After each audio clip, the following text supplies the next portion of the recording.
Nazungumza na Mheshimiwa Rais hapa, nikamuuliza Kenya mna makabila mangapi? Akasema ni 42, lingine limeongezeka la 43 la Wamakonde.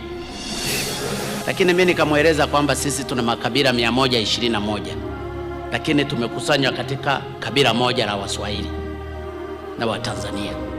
Nina uhakika kwa makabila hayo machache 43 mkishikamana, na mimi ni lazima niseme kwa sababu msema kweli ni mpenzi wa Mungu, mambo mengine yote Kenya ni excellent.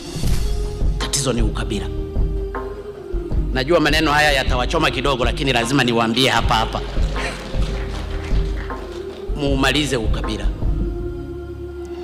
Ukiisha ukabila, Kenya is the best country.